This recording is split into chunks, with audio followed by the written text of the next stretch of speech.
मुख्यमंत्री जयराम ठाकुर ने कहा है कि प्रधानमंत्री गरीब कल्याण अन्न योजना के लिए केंद्रीय मंत्री पीयूष गोयल 25 सितंबर को हिमाचल खास तौर पर आएंगे। राज्य सरकार इसे लेकर एक बड़ा समारोह शिमला के पीटरहॉफ में करने जा रही है।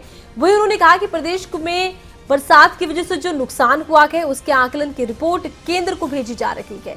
साथ ही उन्होंने हिमाचल में स्कूलों को खोले जाने के सवाल पर कहा कि शिक्षा विभाग को अपनी तैयारियां पूरी करने के लिए कह दिया गया है। कोविड की सिचुएशन बहुत ज्यादा संतोषजनक जिसको हम कह सकते हैं कि ऐसी स्थिति नहीं, क्योंकि कभी घटते हैं कभी बढ़ रहे हैं, ऐसे केसेस आ रहे हैं, नंबर ज्यादा नहीं ऐसा आ रहा है, लेकिन अभी तक भी उस तरह तक 25 तारीख तक हमने कहा रुकने के लिए और 25 को कैबिनेट में निर्णय ले लिया जाएगा। और बच्चों का भविष्य है और भविष्य के साथ न्याय होना चाहिए, बहुत आवश्यक है। बच्चे भी चाह रहे हैं कि अब हमको स्कूल जाना है, पेरेंट्स भी चाह रहे हैं कि अब स्कूल भेजना चाहिए। और मैं समझता हूं बच्चों की पढ़ाई बहुत ज्यादा जो है नुकसान हुआ उसका, और आने वाले समय में हम कोशिश कर रहे हैं। हमने डिपार्टमेंट को, एजुकेशन डिपार्टमेंट को कह दिया है कि वो तैयारी रखें कि अब आने वाले समय में स्कूल खोलने की जो संभावना बनेगी उसके अनुरूप हम काम कर सकते हैं। केंद्रीय मंत्री, वाणिज्य मंत्री जिनके पास फूड का महकमा भी है, पीयूष गोयल जी 25 तारीख को शिमला आ रहे हैं और 25 तारीख को पंडित दीनदयाल उपाध्याय जी की जयंती भी है, जो हमारे भारतीय जनता पार्टी के संस्थापक, मतलब जनसंघ के संस्थापक के रूप में जिनको जाना जाता है। उस दिन हम इस कार्यक्रम को पीटरहॉफ में करेंगे और उसके अतिरिक्त लगभग 140 एलईडी लगेंगी पूरे प्रदेश भर में। सभी विधायकगण अपने अपने क्षेत्र में कार्यक्रम में उपस्थित रहेंगे। हिमाचल प्रदेश में हुए नुकसान का जायजे के लिए हमने सभी डिप्टी कमिश्नर्स को कह दिया है कि वो आकलन करें, असेसमेंट करें अपने अपने डिस्ट्रिक्ट में, और उसके साथ साथ में जब वो टीम केंद्र से आएगी विजिट करने के लिए हिमाचल प्रदेश में, उस असेसमेंट के आधार पर हम केंद्र को जो आकलन होगा असेसमेंट का उसको भेजेंगे और केंद्र से आग्रह करेंगे कि हिमाचल प्रदेश में जो क्षति हुई है, नुकसान हुआ है और जान माल की, और उसके साथ साथ में इस बरसात के कारण जो हमारे विभिन्न प्रोजेक्ट्स जो है प्रभावित हुए हैं, तो उसके लिए केंद्र उचित मदद हमारी करे। हिमाचल के छात्रों को अब ऑनलाइन जेईई और एनईईटी यानी कि नीट की कोचिंग मिलने वाली है। स्वर्ण जयंती विद्यार्थी अनुशिक्षित योजना के तहत छात्रों को लाभ मिलेगा। सरकारी स्कूलों के छात्रों के लिए सरकार निःशुल्क योजना लेकर आ रही है। शिक्षा सचिव राजीव शर्मा ने इसको लेकर जानकारी दी है।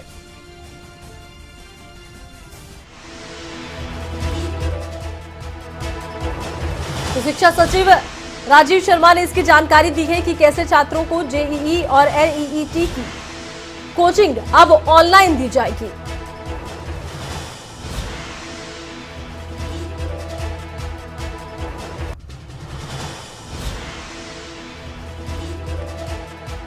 सिलेक्शन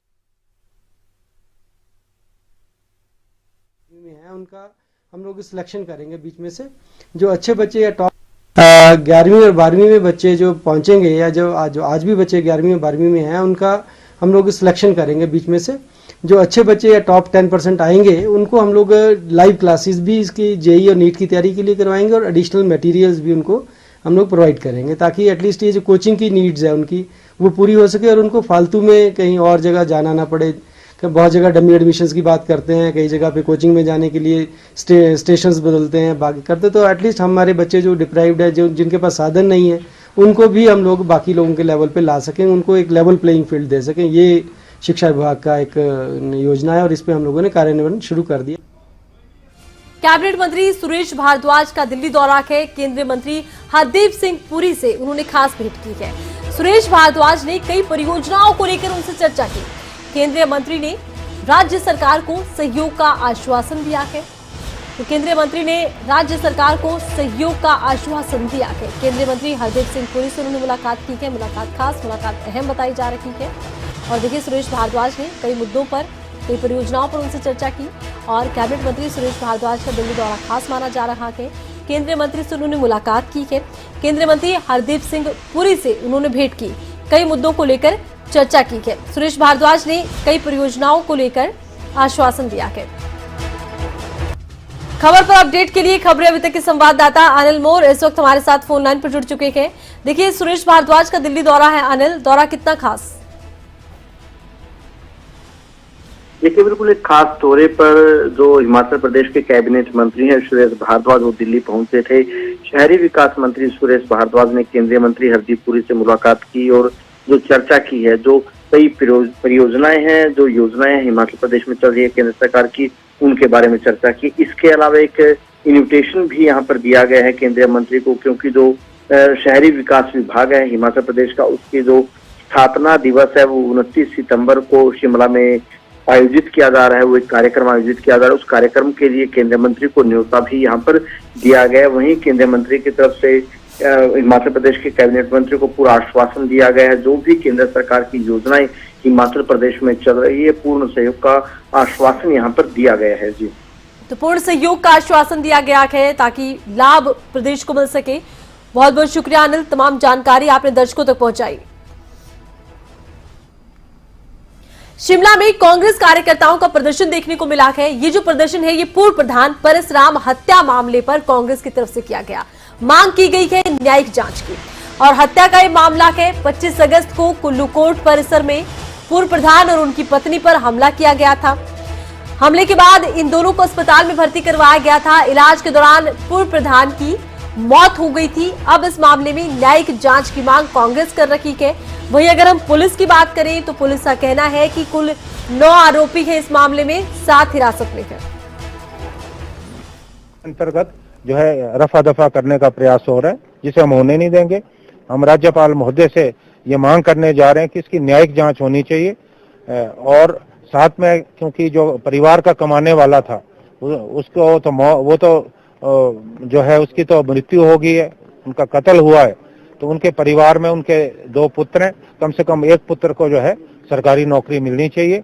इस आशय को लेकर हम ज्ञापन सौंपने वाले हैं, और कल जिला कांग्रेस कमेटी पूरे प्रदेश में जिला स्तर पर जो है राज्यपाल को डिप्टी कमिश्नर की मार्फत जो है ज्ञापन सौंपने वाली है। उसके बाद हम देखेंगे कि सरकार का क्या रवैया रहता है।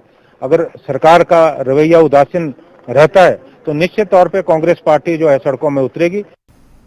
कुल्लू में इस साल मनाया जाएगा अंतर्राष्ट्रीय दशहरा उत्सव। शिक्षा मंत्री गोविंद ठाकुर ने इसी दशहरा मेले को लेकर एक बैठक में हिस्सा लिया। दशहरा उत्सव आयोजित होगा और किस तरह से इसका पूरा आयोजन होगा, इसी को लेकर बैठक में निर्णय लिया गया। कुल्लू दशहरा उत्सव में देवताओं का महासमागम होगा। इस बार उत्सव में सिर्फ देवी देवता ही आएंगे। कुल्लू दशहरा उत्सव में बड़ा मेला इस बार नहीं लगेगा। देखिए, अंतर्राष्ट्रीय दशहरा उत्सव मनाया जरूर जाएगा, लेकिन इस बार मेले में केवल देवी देवता ही आएंगे। दशहरा अच्छे से मनाया जाएगा, और उस समय अभी हम इस बात पर भी नजर रखे हैं कि कोरोना की स्थिति क्या होती है।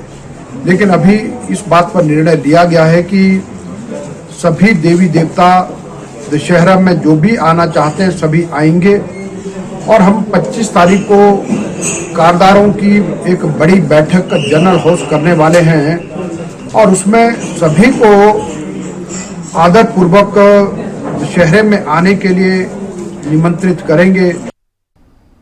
कांगड़ा जिले के सुलह विधानसभा क्षेत्र में विकास कार्यों का शिलान्यास किया गया।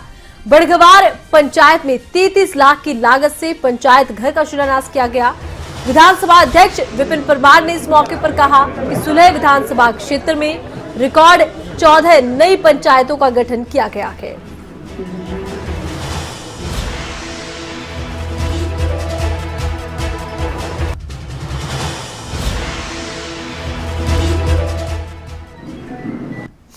से लगभग कुछ महीने पहले जब हिमाचल प्रदेश में नई पंचायतें बनी थी, तो सुलह विधानसभा क्षेत्र में 14 नई पंचायतों का गठन हुआ था, जो एक रिकॉर्ड है जी।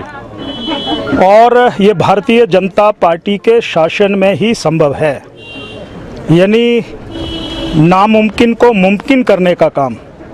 और उसका रूप आज हम देख रहे हैं। जब नई पंचायत बनी तो नए प्रधान, उप प्रधान, वार्ड पंच यहाँ से बने जी। अब जब नई पंचायत बनती है तो सरकार की सुविधाएं भी उसी अनुरूप में पंचायतों को मिलती हैं। तो इसलिए इस बड़घार वासियों को मैं अपनी ओर से बहुत बहुत बधाई देना चाहता हूं। सांसद किशन कपूर ने कांग्रेस पर जुबानी हमला बोला है। उन्होंने कहा कि कांग्रेस जातीय कार्ड खेलकर वोट बटोरने का हमेशा काम करती रही है, कांग्रेस की आदत रही है। इसके अलावा महंगाई के मुद्दे पर किशन कपूर ने कहा कि कांग्रेस में बोलने वालों को पहले कांग्रेस के कार्यकाल को याद कर लेना चाहिए।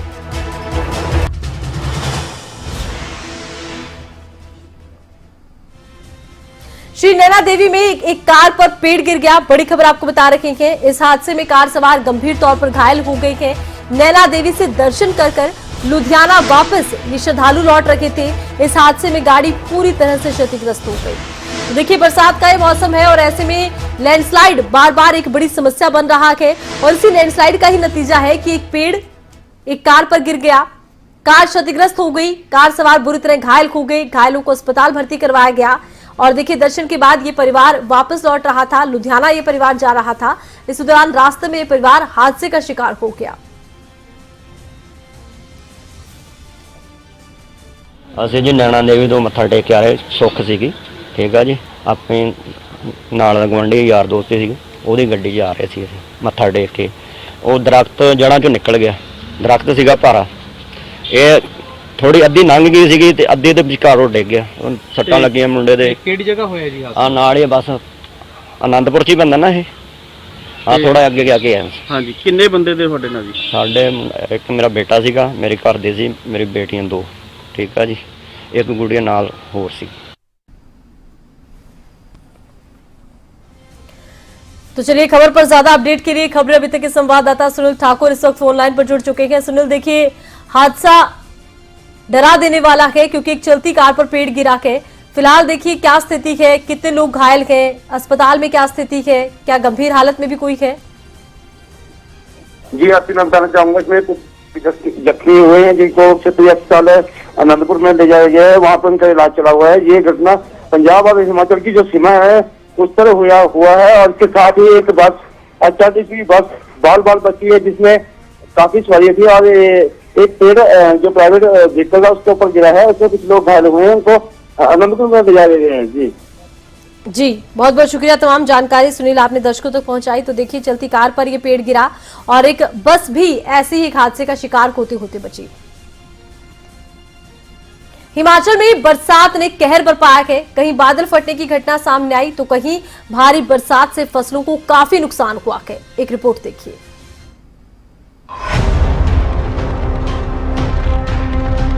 कदम दर कदम दिखाई दे रहे हैं तो सिर्फ तबाही के निशान। ये तस्वीरें देवभूमि हिमाचल प्रदेश की हैं, जहां मौसम का रौद्र रूप देखने को मिला है। ऊंचाई वाले पहाड़ी इलाकों में भारी बारिश हुई और इसकी वजह से कई जगहों पर नदी नाले उफान पर हैं। कई जगहों पर घरों और दुकानों में पानी घुस गया। ये तस्वीरें पर्यटन नगरी मनाली के परुआ गांव की है। आधी रात को बादल फटने से यहाँ बाढ़ आ गई। बाढ़ आने से गांव में अफरा तफरी मच गई। बाढ़ का पानी और मलबा गांव के रिहायशी क्षेत्र में घुस गया। घरों और बागीचों में दलदल हो गया।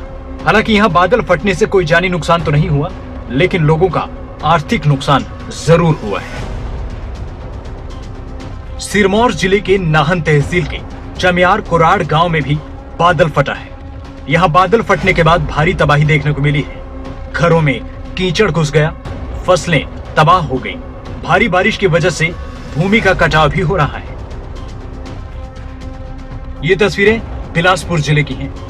बिलासपुर की ऊंची पहाड़ियों पर तेज बारिश के बाद विश्व विख्यात शक्तिपीठ श्री नैना देवी में भी कुछ इस तरह की तबाही देखने को मिली है।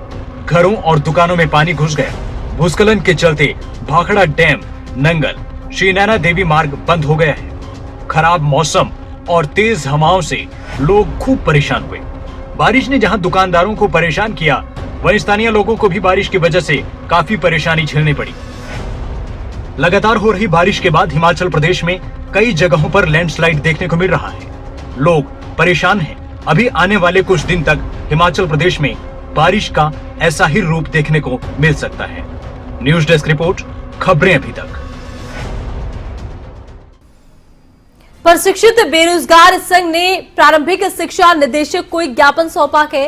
वार्ड ऑफ एक्स सर्विसमैन कोटे का गलत इस्तेमाल का आरोप लगाया गया है। वेरिफिकेशन के लिए 26 लोगों की एक सूची विभाग को सौंपी गई है। ज्ञापन सौंपकर कार्रवाई करने की मांग उठाई गई है।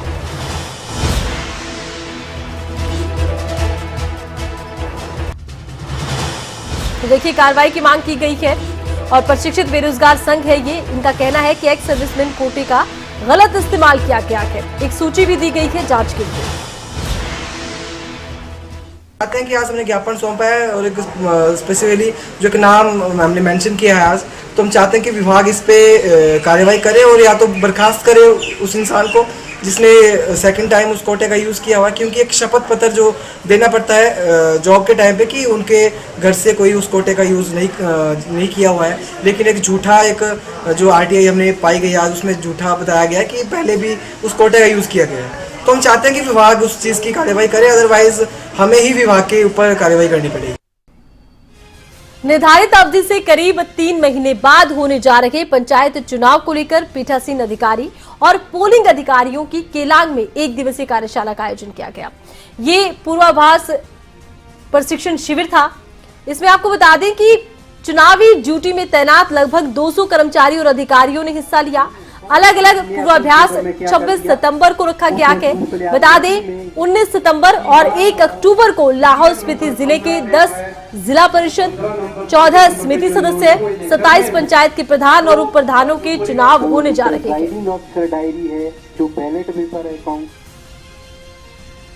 सिरमौर के बेहद दुर्गम क्षेत्र रोनहाट के सरकारी डिग्री कॉलेज में बीते 4 साल से सिर्फ एक ही कक्षा ऐसी है, एक ही कमरा ऐसा है जिसमें अलग अलग कक्षाएं लग रही हैं। रिपोर्ट देखिए।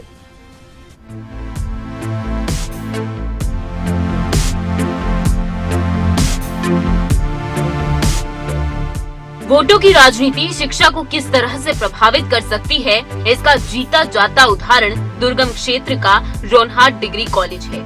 यहाँ 3 कमरों में एक भवन में कॉलेज चलाया जा रहा है। एक कमरे में प्रधानाचार्य का कार्यालय, दूसरे कमरे में कॉलेज के स्टाफ का कार्यालय और तीसरे और एकमात्र कमरे को क्लासरूम बनाया गया है। अब आप खुद ही अंदाजा लगाइए यहाँ बच्चे कैसे पढ़ते होंगे। मजबूरन बच्चे बाहर बरामदे में और इधर उधर बैठकर अपना समय बिताते हैं। ये गवर्नमेंट डिग्री कॉलेज रोनहाट 2017 का खुला हुआ है। 4 साल इसको खुल के हो गए हैं। अभी तक ये जो यहाँ पर ये PHC होती थी उसमें ये कॉलेज चल रहा है, जिसमें कि 3 कमरे हैं और जिसमें एक ऑफिस है, एक प्रिंसिपल ऑफिस है और एक हमारे पास क्लासरूम है, जिसमें करीब 20 से 25 स्टूडेंट के बैठने की कैपेसिटी है। लेकिन हमें थोड़ा उसमें जो है इकट्ठा करके थोड़ी ज़्यादा स्ट्रेंथ भी कवर कर लेते हैं, लेकिन इतनी कैपेसिटी उसमें है नहीं। कॉलेज को खुल के 4 साल हो गए और लगभग 2 बैच यहाँ से पास आउट हो चुके हैं। जैसे इंफ्रास्ट्रक्चर आप देख सकते हैं, हमारे पास केवल एक ही क्लासरूम है, फिर भी हम सारी क्लासें ले रहे हैं। छत पे बिठा के उस क्लासरूम में एक एक टीचर को जाके और शेड्यूल को जो हमारा है क्लासरूम का जो शेड्यूल रहता है उसको आगे पीछे करके हम चाह रहे हैं कि हम ज़्यादा से ज़्यादा क्लासेज इनकी बच्चों की लें। मात्र नाम के डिग्री कॉलेज में ना तो अपना भवन है, ना पुस्तकालय है और ना ही कॉलेज में प्रधानाचार्य है, न सभी विषयों के प्राचार्य हैं और ना ही ऑफिशियल स्टाफ। कॉलेज में अगर कुछ है तो वो है गुणात्मक शिक्षा ग्रहण करने का सपना पाले गरीब परिवारों के बच्चे। कॉलेज के भवन को स्थानीय लोग 4 साल पहले जमीन दे चुके हैं। बजट का कुछ हिस्सा भी विभाग को जारी कर दिया गया है, बावजूद इसकी कॉलेज भवन का काम शुरू नहीं हो पाया है। बहुत सारी असुविधाएं का सामना कर रहे हैं सभी छात्र जो दूर दराज से आते हैं। सभी गरीब घर से बिलोंग करते हैं सभी बच्चे, क्योंकि जो अच्छे घर से होते हैं वो सभी अपने बच्चों को सोलन नाहन जैसे महाविद्यालय में पढ़ने भेजते हैं अपने बच्चों को। लेकिन यहाँ पर जो गरीब बच्चों के भविष्य के लिए यह कॉलेज खोला गया था, इससे यह साबित होता है यहाँ की स्थिति देखकर कि गरीब बच्चों के भविष्य के साथ खिलवाड़ हो रहा है। रोनहाट में तत्कालीन मुख्यमंत्री के समक्ष कॉलेज खोलने की मांग उठाने वाले पूर्व जिला परिषद अध्यक्ष दिलीप चौहान ने कहा कि कॉलेज भवन निर्माण की सभी औपचारिकताएं पूरी होने के बावजूद भवन का कार्य शुरू नहीं किया जा रहा है। बच्चों के भविष्य के साथ राजनीति नहीं होनी चाहिए। हमने कई बार अपने यहाँ के जो हमारे नेता है, माननीय तोमर साहब है या हर्षवर्धन चौहान जी है, उनसे भी हमने ये बात आगाह की अभी क्षेत्र में एक बहुत बड़ी उपलब्धि हुई है, जहाँ के बच्चे, कई लड़कियाँ, कोई लड़के ऐसे थे जिनके पास पैसा नहीं था माँ बाप के पास और पढ़ना बच्चा चाहते थे, तो घर द्वार में उनको शिक्षा मिली। और हुआ क्या कि यहाँ दो जो है, तब से लेकर देख रहा हूँ मैं कि दो ही कुल जो है यहाँ लेक्चर रखे हुए हैं कॉलेज के अंदर, जिससे कि बच्चों का भविष्य बहुत अंधकार में डला हुआ है। हो सकता है इन बच्चों में कितने अच्छे टैलेंट बच्चे हो गए, मगर व्यवस्था नहीं है, बैठने की व्यवस्था नहीं है और लेक्चर नहीं है। लोग जर्जर की बिल्डिंग पड़ी है यहाँ, उस पर बैठते हैं बच्चे। साल 2017 में तत्कालीन मुख्यमंत्री वीरभद्र सिंह ने रोनहाट सहित संगड़ा, बरली और कफोट में कॉलेज खोलने की घोषणा की थी। इनमें संगड़ा कॉलेज का भवन बनकर तैयार हो गया है और उसमें कक्षाएं लगनी भी शुरू हो गई है, जबकि कफोटा और बरली कॉलेजों के भवन फिलहाल अधर में लटके हुए हैं। सबसे ज्यादा परेशानी रोनहाट कॉलेज के बच्चों को उठानी पड़ रही है, जिसका सबूत आपकी आंखों के सामने है। पंकज शर्मा, रोनहाट खबरें।